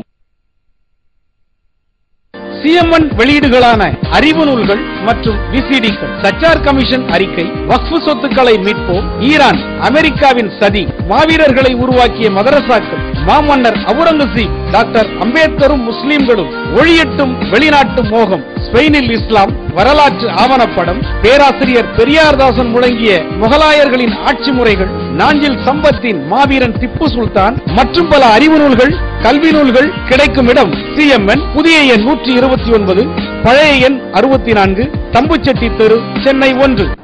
வரலாறுகளை திருத்தி எழுதுவது, பள்ளி பாட புத்தகங்களை திருத்தி எழுதக்கூடிய சூழல் நிலவுகிறது. ஒரு செய்தியை, முன்னால் ஆண்ட மன்னர்களுடைய செய்திகளை பற்றி தவறான செய்தி ஒரு இடத்திலே இடம்பெறுமேயானால் அது தவறு என்று சொல்வதற்கு சொல்லக்கூடியவன் அந்த வரலாற்று அறிவாற்றலை பெற்றிருக்க வேண்டும். இந்த நாட்டில் பல சமூகங்கள் வாழக்கூடிய இடத்தில் என்னுடைய அடையாளம் இல்லாமல் சென்று விடுவதற்கு நான் அனுமதிக்க கூடாது, என் சமூகத்தினுடைய அடையாளங்கள் அழிந்து போவதற்கு நான் அனுமதிக்க கூடாது என்றால் வரலாற்று ஆய்வாளர்களை உருவாக்க வேண்டும். அவர்கள் இந்த பழைய வரலாறுகளை எல்லாம் தோண்டி துருவி எடுக்க வேண்டும். ஆர்கியாலஜிக்கல் சர்வே, தொல்பொருள் ஆய்வாளர்களை உருவாக்க வேண்டும். ஓலைச்சுவடிகளை படிக்கக்கூடிய ஆற்றல் படைத்தவர்களை உருவாக்க வேண்டும். கல்வெட்டுக்களை படிக்கக்கூடிய ஆற்றல் படைத்தவர்களை உருவாக்க வேண்டும். தமிழகம் முழுவதும் கல்வி விழிப்புணர்வு மாநாடு மற்றும் கருத்தரங்கம், காவல்துறை, நீதித்துறை, நிர்வாகத்துறை குறித்த வழிகாட்டி முகாம்கள், வரலாற்று ஆய்வு மையம், சட்ட விழிப்புணர்வு மையம் என்று முஸ்லிம் சமூகத்தின் கல்வி மற்றும் சமூக மேன்மைக்காகவே உழைத்து வரும் சமூக நீதி அறக்கட்டளைக்கு உங்களால் இயன்ற அளவு உதவிடுவீர். டிடி அல்லது செக், சமூக நீதி அறக்கட்டளை என்ற பெயரில் எடுத்து அனுப்ப வேண்டிய முகவரி சமூக நீதி அறக்கட்டளை 129/64 தம்புச்செட்டி தெரு, மண்ணடி, சென்னை 1. தொலைபேசி 9382155780. மிக முக்கியமான ஒரு இடத்தை தற்போது அடைந்திருக்கின்றோம். அந்த வகையில் வெள்ளையர்கள் படையெடுத்து வந்தது 2 பேரரசுகளும், இஸ்லாமிய தலைமை, அரசியல் தலைமை என்று சொல்லக்கூடிய கிலாபத், உதுமானிய கிலாபத் ஒரு பக்கமும், முகலாய பேரரசு ஒரு பக்கமும் அவர்களுடைய கண்களை உறுத்தி கொண்டிருந்ததனுடைய விளைவாக, அந்த 2 பேரரசுகளும் ஏற்படுத்திய சமூக தாக்கத்தினுடைய விளைவாகத்தான் அதை தடுத்து நிறுத்த வேண்டும் என்கின்ற அடிப்படையிலே ஏறக்குறைய 200-300 ஆண்டுகள் திட்டத்தின் அடிப்படையிலே அவர்கள் இன்ச் பை இன்ச்சாக படிப்படியாக செயல்படுத்திய திட்டங்களுடைய பகுதிகள் தான் இவை அனைத்தும், நாம் சொல்லி வரக்கூடிய இத்தனை விஷயங்களும். அதனுடைய தொடர்ச்சியாக நம் நாட்டில், இந்தியாவில் நடைபெற்ற மிகப்பெரிய வரலாற்று சம்பவமாக கருதக்கூடிய நாடு பிளவு என்கின்ற இந்த சம்பவம் குறித்து நாம் இன்ஷா அல்லாஹ் இனி வரக்கூடிய நாட்களில் பார்க்க இருக்கின்றோம். அதன் அடிப்படையில் இந்த நாடு பிளவு என்கின்ற விஷயம் என்பது பல்வேறு மட்டங்களிலே இன்றளவுக்கும் விவாதிக்கப்பட்டு வரக்கூடிய ஒரு முக்கியமான வரலாற்று சம்பவம். அந்த சம்பவத்தோடு ஒரு சில சமூகங்களை தொடர்புபடுத்தி அதன் காரணமாக இன்றளவுக்கும் சமூக தளங்களிலே புறக்கணிக்கப்பட்டு வரக்கூடிய ஒரு மோசமான விளைவுகளும் நடைபெற்று வருகிறது. கருத்து ரீதியாகவும், செயல் ரீதியாகவும், அரசு ரீதியாகவும், உரிமைகள் ரீதியாகவும் புறக்கணிக்கப்பட்டு வரக்கூடிய சமூகமாக அந்த சமூகத்தை, இஸ்லாமிய சமூகத்தை இந்த பிளவு என்கின்ற ஒரு விஷயத்தோடு தொடர்புபடுத்தியே அத்தனை விஷயங்களும் நடைபெற்று வருகிறது. இந்த முக்கியமான இந்த சம்பவத்தில் வரலாற்றின் பின்னணியில் என்ன நடைபெற்றது என்பதை, மிக முக்கியமான காலகட்டத்தில் நடைபெற்ற இந்த சம்பவங்களை இன்ஷா அல்லாஹ் விரிவாக நாம் பார்க்க இருக்கின்றோம். ரொம்ப ரொம்ப அதாவது இந்தியாவில் இன்றைக்கு வாழக்கூடிய, இனி வரக்கூடிய நாட்களில் வாழக்கூடிய அத்துணை சிறுபான்மை சமூகத்தைச் சேர்ந்த மக்களும், குறிப்பாக முஸ்லிம் சமூகத்தைச் சேர்ந்த மக்கள், சிறு குழந்தைகள் முதல் பெரியவர்கள் வரை அனைவரும் ஒரு அளவிற்காவது தெரிந்து வைத்திருக்க வேண்டிய முக்கியமான விஷயங்கள் இந்த வரலாற்று சம்பவங்கள். அதாவது 1885 1950 வரைக்கும் நடைபெற்ற இந்த 65 வருடங்களில் நடைபெற்ற முக்கியமான விஷயங்கள். இந்திய வரலாற்றிலே இந்த 65 வருடங்கள் என்பது அரசியல் தளத்திலே மிக மிக முக்கியமான தளங்கள். ஒவ்வொரு நாளும் பல திருப்பு முனையை ஏற்படுத்திய விஷயங்கள், செய்திகள் நடைபெற்ற, வரலாற்று சம்பவங்கள் நடைபெற்ற காலம் இந்த 65 ஆண்டுகள். இந்த வரலாற்று சம்பவங்களை குறித்து, இந்த 65 ஆண்டுகளில் ஏற்பட்டிருக்கின்ற இந்த வரலாற்று சம்பவங்களை குறித்து நாம் உள்வாங்கிக் கொள்ள வேண்டும். இப்போது சொல்லுகின்ற செய்திகள் என்பது இன்னும் ஒரு 2-3 நாளைக்கு இது சம்பந்தமாக செய்திகள் வரும். இதிலேயே கூட இந்த 65 ஆண்டுகளில் நடைபெற்ற முக்கியமான சம்பவங்களை மட்டும்தான் எடுத்துச் சொல்ல வேண்டியிருக்கிறது. பல்வேறு சங்கடங்களுக்கு நடுவில் எல்லா விஷயத்தையும் இது போன்ற ஊடகங்கள் மூலமாக, மீடியாக்கள் மூலமாக செய்திகளை வெளியே சொல்ல இயலாது. ஆக முக்கியமாக நடைபெற்ற சம்பவங்களை சொல்லுகின்ற நேரத்தில் அந்த சம்பவங்களோடு தொடர்புடைய விஷயங்களை நீங்கள் படித்து தெரிந்து கொள்ள வேண்டும். ஏராளமான நூல்கள் இருக்கிறது. அந்த நூல்களை வாங்கி என்ன நடந்தது என்பதை தெரிந்து கொள்வதற்கு ஆர்வம் ஊட்டும் விதமாகத்தான் இந்த நிகழ்ச்சி அமையவிருக்கிறது. அதன் அடிப்படையில் இந்த 65 ஆண்டுகளில் நடைபெற்ற முக்கியமான சம்பவங்கள். 1857 சிப்பாய் புரட்சிக்கு பிறகு மாறிய காலச்சூழல் எல்லாவற்றையும் நாம் பார்த்தோம். அரசியல் தளங்களிலே மாற்றம், மக்கள் மனங்களிலே மாற்றம், ஆட்சி நடக்கின்ற விதங்களிலே மாற்றம், ஆளுகின்ற மக்களிலே மாற்றம் என்று பல்வேறு எல்லா வகையிலும் காலச்சூழலே அப்படியே சக்கரமாக மாறி போனது. காலச்சக்கரம் மாறும் என்று சொல்வது போல சுழன்று மாறி போனது, தலைகீழாக மாறி போனது. அப்ப அதற்கு முன்பு 1857க்கு முன்பாக இஸ்லாமியர்களுடைய ஆட்சியில இருந்து வந்த நடைமுறைகள் எல்லாவற்றிலும் மாற்றங்கள் ஏற்பட்டு, அதற்கு பிறகு அந்த புரட்சிக்கு பிறகு ஏற்பட்ட மாறிய சூழலின் காரணமாக ஏற்பட்ட சமூக பிரச்சனைகளில் மிகப்பெரிய பிரச்சனையாக வெடித்து பல்வேறு விஷயங்கள் வெடித்தது. அந்த மாறிய சூழலை முஸ்லிம் சமூகம் முழுமையாக உள்வாங்கிக் கொள்ளாதது அந்த சமூகத்திற்கு மிகப்பெரிய பிரச்சனையும் ஏற்படுத்தியது. மீண்டும் ஆட்சி முஸ்லிம்கள் கையில் வரும் என்று முஸ்லிம் சமூகம் நம்பியது. அதற்காக பல்வேறு தளங்களிலே அதற்கான ஆலோசனை கூட்டங்கள், இது எப்படி மீண்டும் கொண்டு வருவது, போராட்ட களங்கள் எப்படி அமையப்பட வேண்டும் என்பது குறித்து பல்வேறு தளங்களிலே அதற்கான ஆலோசனை கூட்டங்கள், அதற்கான முயற்சிகளும் எடுக்கப்பட்டு வந்தது. இந்த சூழலில் ஆட்சியை கைப்பற்றிய வெள்ளை அரசு 1857 புரட்சிக்கு பிறகு ஆட்சியை கைப்பற்றிய வெள்ளை அரசு இது போன்ற ஒரு புரட்சி, சிப்பாய் புரட்சி போன்ற ஒரு புரட்சி மீண்டும் வெடித்துவிடக் கூடாது என்கின்ற காரணத்திற்காக எந்தெந்த வகையில் இந்த புரட்சி எங்கெங்கிருந்து வெடித்தது என்பதை குறித்து நீண்ட ஆய்வு செய்து, பல்வேறு தளங்களிலே ஆய்வு செய்து, அந்த புரட்சிக்கான காரணங்கள் எல்லாவற்றையும் நுணுக்கமாக ஆராய்ந்து எங்கே புரட்சி கிளம்பியதோ அந்த இடத்திலே அதுக்கான தீர்வுகளை நாம் ஏற்படுத்த வேண்டும். இனிமேல் இது போன்ற ஒரு புரட்சி ஏற்படக்கூடாது, ஆயுத புரட்சி ஏற்படக்கூடாது என்கின்ற அடிப்படையில் பல்வேறு அறிஞர்கள் கடுமையாக உழைக்கத் தொடங்கினார்கள். அந்த வகையில் முதலில் முஸ்லிம் சமூகம் முன்னுக்கு நின்றது. அவைகளில் முஸ்லிம் சமூகத்தில் எந்த இடத்தில் இருந்து புரட்சி வெடித்தது என்பதை நுணுக்கமாக ஆய்வு செய்ததற்கு பின்னால் மதரசா பாடத்திட்டங்களிலே மாற்றத்தை ஏற்படுத்தினார்கள். மதரசாக்களுக்கு கொடுக்கப்பட்டு வந்த மானியம் நிறுத்தப்பட்டது. மதரசாக்கள் முடக்கப்பட்டன. சிந்தனை ரீதியாக மனிதர்களை தட்டி எழுப்பக்கூடிய, ஆயுத புரட்சிக்கு தியாகம் செய்யக்கூடிய மக்களை தட்டி உருவாக்கக்கூடிய மதரசாக்கள் அன்றைய தினத்தில் எதிரிகளை எதிர்த்து, ஆக்கிரமிப்பாளர்களை எதிர்த்து புரட்சி செய்ய வேண்டும் என்று சிந்தனை ரீதியாக தட்டி எழுப்பிய மதரசாக்களை முடக்குகின்ற ஒரு செயல், ஒரு வடிவம் அங்கே நடைபெற்றது வெள்ளையர்களுடைய ஆட்சியில்.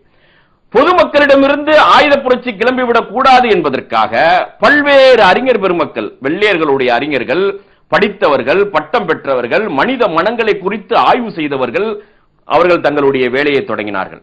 அதன் அடிப்படையில் பொதுமக்களிடமிருந்து, பெருவாரியான பொதுமக்களிடமிருந்து மீண்டும் ஆயுதத்தை அவர்கள் தூக்கிவிடக் கூடாது என்கின்ற அடிப்படையில், ஆயுத புரட்சி ஏற்பட்டுவிடக் கூடாது என்கின்ற அடிப்படையில் ஒரு அமைப்பை ஏற்படுத்த முயற்சி செய்தார்கள். அதாவது அவர்களுக்கு இருக்கின்ற குறைகளை ஆயுதங்களை தூக்கி ஆயுத புரட்சிகள் மூலமாக சாதித்துவிடக் கூடாது, வேறு அதுக்கு ஒரு வடிவம் கொடுக்க வேண்டும் என்கின்ற அடிப்படையில் அதை அப்படியே மெல்ட் ஆக்கி அந்த உணர்ச்சிகளை கட்டுப்படுத்தி கோரிக்கைகள் கொடுப்பது, மனு கொடுப்பது என்கின்ற அடிப்படையில் ஒரு அமைப்பை நாம் உருவாக்க வேண்டும். எந்த கோரிக்கையாக இருந்தாலும் அந்த அமைப்பின் மூலமாக அதாவது அமைதியான முறையில் மனு கொடுக்கின்ற ஒரு வழிமுறை ஏற்படுத்த வேண்டும் என்கின்ற திட்டத்தின் அடிப்படையிலே இந்திய தேசிய காங்கிரஸ் 1885ஆம் வருடம் ஆலன் ஆக்டோவியன் ஹியூம் என்கின்ற ஒரு வெள்ளை அதிகாரி அவர்களுடைய முழுமையான முயற்சியின் காரணமாக இந்திய தேசிய காங்கிரஸ் உருவாக்கப்படுகிறது. எப்போ? 1885. அதற்கு பிறகு இப்படி வரலாற்றில் நடைபெற்ற, ஏன்னா இந்த நாடு பிளவு என்கின்ற ஒரு விஷயம் என்பது மிக நீண்ட வரலாறு என்று ஆரம்பத்திலே நான் சொல்லியிருக்கிறேன். அதன் அடிப்படையில் ஒரு குறிப்பிட்ட மிக முக்கியமான சில சம்பவங்களை மட்டும் பார்க்க இருக்கின்றோம். அதிலிருந்து நீங்கள் தொடர்பு படுத்தி இதற்கான பின்னணி என்ன, யாரெல்லாம் பின்னணியில் இருக்கிறார்கள் என்பதை நாம் உணர்ந்து கொள்ள வேண்டும், படிக்க வேண்டும், ஆய்வு செய்ய வேண்டும். அதன் அடிப்படையில் முக்கியமாக நடைபெற்ற சம்பவங்களை மட்டும் நாம் பார்க்கின்ற நேரத்தில் 1885 இந்திய தேசிய காங்கிரஸ் உருவாக்கப்படுகிறது. ஆலன் ஆக்டோவியன் ஹியூம் என்கின்ற ஒரு வெள்ளை அதிகாரி தான் இதை உருவாக்குகிறார். அதற்கு அடுத்ததாக 1892 7 வருடங்கள் கழித்து இந்தியன் கவுன்சில் ஆக்ட் என்கின்ற ஒரு சட்டம் வருகிறது. இந்த சட்டம் என்பது இந்திய பகுதிகளில் வெள்ளையர்கள் ஆட்சிக்கு உட்பட்ட பகுதிகளை மாகாணங்களாக பிரிக்கலாமா, அரசியல் சுயாட்சி எப்படி கொடுப்பது, அந்த ஆளுகின்ற விஷயத்திலேயே ஆளுகின்ற அதிகாரத்தில் இந்தியர்களையும் எப்படி சேர்த்துக் கொள்வது என்பது போன்ற பல்வேறு திட்டங்களை உள்ளடக்கி 1892 இந்தியன் கவுன்சில் ஆக்ட் என்கின்ற ஒரு சட்டம் வருகிறது. இந்த சட்டம் வந்ததற்கு பிறகு முஸ்லிம் சமூகத்திடம் படித்த அறிஞர்கள் மத்தியிலும் அறிவாளிகள் மத்தியிலும் இந்த காலம் சூழல் எல்லாம் மாறிக்கொண்டு வருகிறது. அதிகாரம் வேறு வடிவம் கொடுக்கிறது. அதற்கு முன்பாக இருந்த ஏறக்குறைய 1000 வருடங்களாக 800 900 வருடங்களாக இருந்த நிலை என்பது வேறு, ஆட்சி முறை என்பது வேறாக இருக்கிறது. தற்போது முற்றிலும் மாறி வருகிறது. இந்த மாறி வரக்கூடிய சூழலுக்கு ஏற்றவாறு நாம் பயணிக்கவில்லை என்றால் நாம் இந்த சமூகத்தில் இருந்து புறந்தள்ளப்படுவோம், புறக்கணிக்கப்படுவோம், ஒதுக்கப்படுவோம் என்பதை உணர்ந்து கொண்ட முஸ்லிம் அறிஞர்கள், படித்தவர்கள், நவாபுகள், இவர்கள் அனைவரும் ஒன்று சேர்ந்து இதற்கு நாம் ஏதாவது ஒரு வடிவம் கொடுத்தாக வேண்டும் என்கின்ற ஒரு முயற்சியில் ஈடுபட தொடங்குகிறார்கள். ஒவ்வொரு சம்பவமா பார்த்துக்கிட்டு வாங்க. 1885 இந்திய தேசிய காங்கிரஸ் உருவாக்கப்படுகிறது. 92 இந்தியன் கவுன்சில் ஆக்ட் வருகிறது. இந்த கவுன்சில் ஆக்ட் வந்ததுக்கு அப்புறம் தான் இவங்க இவங்க ஒரு முடிவுக்கே வர்றாங்க. அப்படியே மாறுது எல்லாமே, சமூக சூழல், அரசியல் சூழல் எல்லாமே மாறுது. அடுத்ததாக ஒரு முக்கியமான சம்பவம் நடக்கிறது. 1900 அதாவது 20ஆம் நூற்றாண்டினுடைய தொடக்கத்தில் என்ன செய்கிறார்கள் என்றால், மத்திய மாகாணம் என்று சொல்லக்கூடிய, இன்னைக்கு யூபி இருக்குது பாருங்க, அந்த யூபி மத்திய மாகாணமா இருந்துச்சு. இந்த மத்திய மாகாணத்தினுடைய ஆட்சி மொழி என்பது அந்த 1900 வரைக்கும் சிப்பாய் புரட்சி நடைபெற்று 50 வருடங்கள் கழித்து வெள்ளையர்கள் கைக்கு ஆட்சி வந்ததற்கு பிறகும் கூட அந்த மத்திய மாகாணத்தில் மட்டும் ஆட்சி மொழி என்பது மாற்றப்படாமலே இருந்தது. அங்க பார்சியும் அரபியும் ஆட்சி மொழியாக இருந்தது. அந்த 1900 இந்த அரபியையும் பார்சியையும் மாற்றிவிட்டு அங்கே ஹிந்தி வருகிறது ஆட்சி மொழியாக. இது ஏற்கனவே சந்தேகத்தில் இருந்த முஸ்லிம்கள் மத்தியில் இன்னும் மிகப்பெரிய பீதியை கிளப்பி விட்டது. ஆஹா, நம்மளுடைய அதிகாரம் நாம் இதுவரைக்கும் ஆண்டு வந்தது எல்லாமே நம் கைமீறி போய் கொண்டிருக்கிறது. அதனுடைய முக்கியமான ஒரு வடிவமாக இந்த ஆட்சி மொழி ஓரளவுக்கு, ஏன்னா அந்த மத்திய மாகாணத்தில் முஸ்லிம்கள் நிறைந்திருந்தார்கள். இந்த பகுதி வெள்ளையர்களுடைய கைக்கு ஆட்சி சென்றதற்கு பிறகும் கூட 50 வருடங்கள் நீடித்த இந்த ஆட்சி மொழி இப்போது அதற்கு ஆங்கிலம் அந்த இடத்துக்கு வராமல் ஹிந்தி அந்த இடத்திற்கு வந்தது. ஹிந்தி வந்ததற்கு பிறகு முஸ்லிம்களுடைய மனதில் ஒரு பீதியை கிளப்பிற்று. இனிமேல் பெரும்பான்மை சமூகத்தின் கையில் சிறுபான்மை சமூகம் உள்ளடங்கி விடுமோ என்கின்ற எண்ணம் அவர்கள் மத்தியிலே மேலோங்கியது. அதுவரையிலும் ஏறக்குறைய 1000 வருடங்களாக ஆட்சி மொழியாக இருந்த அதை மாற்றிவிட்டு அந்த இடத்திற்கு எல்லா இடங்களிலும் கொண்டு வந்தது போல ஆங்கில மொழியை கொண்டு வந்திருந்தால் கூட பிரச்சனை ஏற்பட்டிருக்கிறது. இவர்கள் ஒரு சிலர் பேசக்கூடிய, அன்றைக்கு ஒரு சிலர் பேசக்கூடிய இந்தி மொழியை ஆட்சி மொழியாக கொண்டு வந்தது பிற மாநிலங்களிலும் அந்த ஐக்கிய மாகாணத்திலும் மிகப்பெரிய ஒரு தாக்கத்தை ஏற்படுத்தியது. முஸ்லிம் சமூகத்தில் இது மிகப்பெரிய ஒரு மாற்றத்தை ஏற்படுத்தியது. இந்த சிந்தனையை விதைத்தது. மீண்டும் ஆட்சி நம் கைக்கு வராதோ என்கின்ற ஒரு எண்ணத்தை அவர்களிடம் ஏற்படுத்தியது. அப்படி பெரும்பான்மையினர் கையில் நாம் சிக்கிக் கொண்டால் நடக்கக்கூடிய பல்வேறு விஷயங்களை இவர்கள் கற்பனை செய்து பார்த்து மிகப்பெரிய ஒரு அதிர்ச்சிக்குள்ளானார்கள். இந்த மொழி மாற்றத்திற்கு பிறகு முஸ்லிம் அறிஞர்கள், நவாபுகள், அன்றைக்கு இருந்த நிலப்பிரபுக்கள், படித்தவர்கள் அனைவரும் ஒன்று கூடி நாம் இதற்காக எப்படி இந்திய தேசிய காங்கிரஸை உருவாக்கி வெள்ளையர்களோடு அவர்கள் தொடர்பு படுத்திக் கொண்டு பல்வேறு விஷயங்களை அவர்கள் சாதித்துக் கொள்கிறார்களோ, ஆட்சி அதிகாரத்தின் மூலமாக பல்வேறு விஷயங்களை அவர்களால் ஈடுபட முடிகிறதோ, அதே போன்று நாம் ஒரு அமைப்பை ஏற்படுத்த வேண்டும் என்கின்ற சிந்தனை முஸ்லிம் சமூகத்திடம் வருகிறது. யாரிடம் வருகிறது என்றால் இந்த வட்டத்தில் மட்டும். அன்றைக்கு ஆளுகின்ற வர்க்கமாக இருந்தவர்கள், ஏற்கனவே ஆண்ட வர்க்கத்தினுடைய பரம்பரையில் இருந்தவர்கள், நிலப்பிரபுக்கள், செல்வந்தர்கள், படித்தவர்களிடம் அந்த சிந்தனை வருகிறது. அவர்கள் ஒன்று கூடி ஒரு அமைப்பை ஏற்படுத்த வேண்டும் என்ற திட்டத்தை முடிவெடுக்கிறார்கள். அதற்கு இடையே ஒரு சம்பவம் நடக்கிறது. அதாவது வெள்ளைய ஆட்சியின் கீழ் அன்றைக்கு இருந்த வங்காளம், பஞ்சாப் போன்ற பல்வேறு பகுதிகளில் நிலங்களுக்கு ஏராளமான வரி விதிக்கப்படுகிறது. அந்த வரிகள் மூலமாக, விளைகின்ற பொருள்களுக்கு விதிக்கப்பட்ட வரிகள் மூலமாக பாதிப்புக்குள்ளான சமூகம் என்பது அந்த தொழிலாளர் வர்க்கம், உழைக்கின்ற சமூகம். 2-3 படித்தளங்களாக முஸ்லிம் சமூகம் பொருளாதார ஏற்றத்தாழ்வுகளிலே இருந்தது. ஒரு பக்கம் ஆளுகின்ற வர்க்கம், ஏற்கனவே வந்த முகலாயர்களுடைய வாரிசுகள் ஒரு படித்தளம், நவாபுகள் ஒரு படித்தளம், எப்படி என்று பணக்காரர்கள், செல்வந்தர்கள், நிலப்பிரபுகள் ஒரு பக்கமும், உழைக்கின்ற மக்கள் ஒரு பக்கமும் இருந்தார்கள். அப்படி வரிகள் அதிகமாக விதிக்கின்ற நேரத்தில் இந்த உழைக்கின்ற மக்களிடம் இருந்து எதிர்ப்புகள் வந்துவிடக் கூடாது என்பதை உணர்ந்து கொண்ட இந்த ஆளுகின்ற முஸ்லிம் சமூகம், இந்த மேல்தட்டு முஸ்லிம் சமூகம் என்ன செய்தது என்றால், நாம் ஒரு அமைப்பை உருவாக்கி வெள்ளையர்களோடு தொடர்பு படுத்திக் கொள்கின்ற நேரத்தில் பல்வேறு விஷயங்களை நம்மளால் சாதித்துக் கொள்ள இயலும், அதன் மூலமாக நம்மளுடைய பாதுகாப்பிற்கும் உறுதி செய்ய இயலும் என்கின்ற அடிப்படையிலே 1906ஆம் ஆண்டு டாக்காவில் வைத்து ஆல் இந்தியா முஸ்லீம் லீக் என்கின்ற ஒரு அரசியல் அமைப்பை உருவாக்குகிறார்கள். வெள்ளையர்களோடு தொடர்பு படுத்திக் கொள்வதற்கு அவர்கள் உருவாக்கியதற்கு பிறகு இந்த இந்தியன் கவுன்சில் ஆக்ட் 1892 வந்துச்சு இல்லையா, இந்த ஆக்ட் இன்னும் வீரியம் பெற்று, அந்த சட்டம் வீரியம் பெற்று பல்வேறு மாகாணங்களிலும் சுய ஆட்சி கொடுக்கின்ற ஒரு தோரணை வருகிறது. அந்த ஒரு விஷயத்தை விரிவுபடுத்த போகிறார்கள் வெள்ளை அரசு. சரி, அவங்க உங்களே அந்த ஆட்சி முறையில சேர்த்துக்கிட்டு அந்தந்த பகுதியில் இருக்கக்கூடிய முக்கியஸ்தர்களை எல்லாம் அதிலே சேர்த்துக்கொண்டு நாம் ஆளலாம் என்கின்ற திட்டத்திற்கு வருகின்ற நேரத்தில் 1906 உருவாக்கப்பட்ட இந்த முஸ்லிம் லீக் முதலாக தங்களுடைய கோரிக்கை அடங்கிய பட்டியலை அன்றைக்கு இருந்த மின்டோ மார்லி பிரபுக்களிடம், அவர்கள் தான் இந்த அரசியல் அதிகாரத்திலே ஏற்படக்கூடிய மாற்றத்தை வடிவமைக்கக்கூடிய ஒரு கமிட்டி, அந்த கமிட்டியில போய் இவங்க கோரிக்கை வைக்கிறாங்க. முஸ்லிம் லீக் கோரிக்கை வைக்கிறது. என்ன கோரிக்கை வைக்கிறது என்றால், நீங்கள் பகுதி பகுதியாக மாகாணங்களாக பிரித்து அதே மாகாணங்களுக்கு சுயாட்சி கொடுக்கின்ற, ஆட்சி அதிகாரத்திலே பங்கு கொடுக்கின்ற ஒரு திட்டத்தை அமல்படுத்த போகின்றீர்கள். அப்படி செய்கின்ற நேரத்தில் ஏறக்குறைய 1000 வருடங்களாக இந்த பூமியை ஆண்ட சமூகம், இந்திய நிலப்பரப்புகளை ஆண்ட சமூகமாக இருக்கக்கூடிய முஸ்லிம் சமூகத்திற்கு உரிய பிரதிநிதித்துவம் கொடுக்க வேண்டும் என்கின்ற திட்டத்தை அவர்களிடம் வைக்கிறார்கள். மின்டோ மார்லி பிரபுட இந்த நிலப்பிரபுக்கள், செல்வந்தர்கள், படித்தவர்கள், அன்றைக்கு இருந்த நவாபுகள் எல்லாரும் ஒன்று கூடி தொடங்கப்பட்ட ஆல் இந்தியா முஸ்லிம் லீக்கின் மூலமாக அந்த கோரிக்கை மின்டோ மார்லி பிரபுவிடம் வைக்கப்படுகிறது. அவர் முழுமையாக அந்த கோரிக்கை, முஸ்லிம்களுடைய கோரிக்கையை ஏற்றுக்கொள்கிறது வெள்ளை அரசு.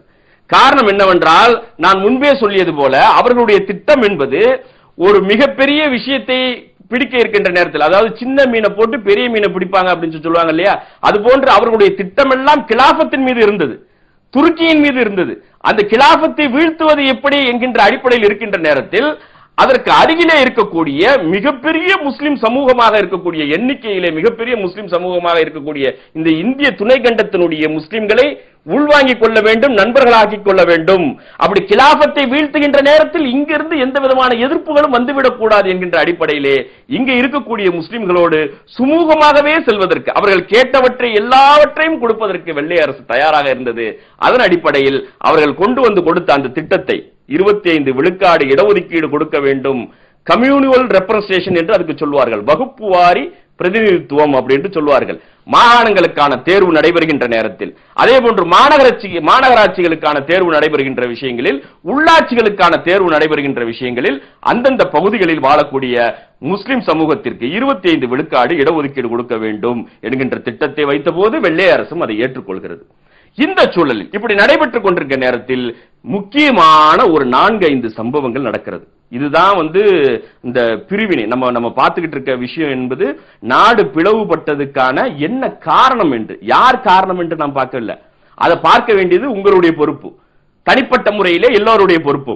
என்ன காரணம் என்பதைத்தான் இந்த மீடியாக்கள் மூலமாக நாம் அலச இயலும். அதன் அடிப்படையில் ஒரு 4-5 சம்பவங்கள் நடக்கிறது. அந்த சம்பவத்தை ஒவ்வொரு சம்பவமா பார்ப்போம். அந்த சம்பவத்தை பார்த்ததற்கு பிறகு நீங்கள் சம்பவங்களோடு தொடர்பு படுத்திக் கொண்டு நீங்களே ஒரு முடிவுக்கு வர முடியும். இதற்கு பின்னால் யார் இருந்தார்கள், என்ன நடைபெற்றது என்பதை இன்னும் ஆழமாக நீங்கள் படிக்கின்ற நேரத்தில் ஒரு தெளிவான வடிவம் கிடைக்கும். அந்த விஷயத்தில் ஒரு 4-5 சம்பவம் நடக்கிறது. முதல் சம்பவம், ஒரு பிரச்சனை என்றால் 2 ஐஏஎஸ்கள் நிறைந்த அந்த பூமி, அந்த ஊர் என்பது 4-5 ஐஏஎஸ்கள் நிறைந்த பகுதி, ஐபிஎஸ்கள் நிறைந்த பகுதி என்று வருகின்ற போது அவை அடக்குமுறைகளிலிருந்து, போலீஸ் அத்துமீறல்களிலிருந்து பாதுகாக்கப்படும். சமூக தளத்திலே நாம் போட்ட இடைவெளி, அதை பற்றி கவனமே செலுத்தாது. காவல்துறையை பற்றி, நீதித்துறையை பற்றி, நிர்வாகத்துறையை பற்றி முழுமையாக கவனம் செலுத்தாமல் ஒதுங்கி இருந்ததனுடைய விளைவுகள். தமிழகம் முழுவதும் கல்வி விழிப்புணர்வு மாநாடு மற்றும் கருத்தரங்கம், காவல்துறை, நீதித்துறை, நிர்வாகத்துறை குறித்த வழிகாட்டி முகாம்கள், வரலாற்று ஆய்வு மையம், சட்ட விழிப்புணர்வு மையம் என்று முஸ்லிம் சமூகத்தின் கல்வி மற்றும் சமூக மேன்மைக்காகவே உழைத்து வரும் சமூக நீதி அறக்கட்டளைக்கு உங்களால் இயன்ற அளவு உதவிடுவீர். டிடி அல்லது செக், சமூக நீதி அறக்கட்டளை என்ற பெயரில் எடுத்து அனுப்ப வேண்டிய முகவரி: சமூக நீதி அறக்கட்டளை, 129/64, தம்புச்செட்டி தெரு, மண்ணடி, சென்னை 1. தொலைபேசி 9382155780. இந்நிகழ்ச்சி பற்றிய உங்களுடைய கருத்துக்களை, எண்ணங்களை எழுதி அனுப்ப வேண்டிய முகவரி: சமூக நீதி அறக்கட்டளை, புதிய எண் 129, பழைய எண் 64, தம்புச்செட்டி தெரு, மண்ணடி, சென்னை 1. தொலைபேசி 9382155780.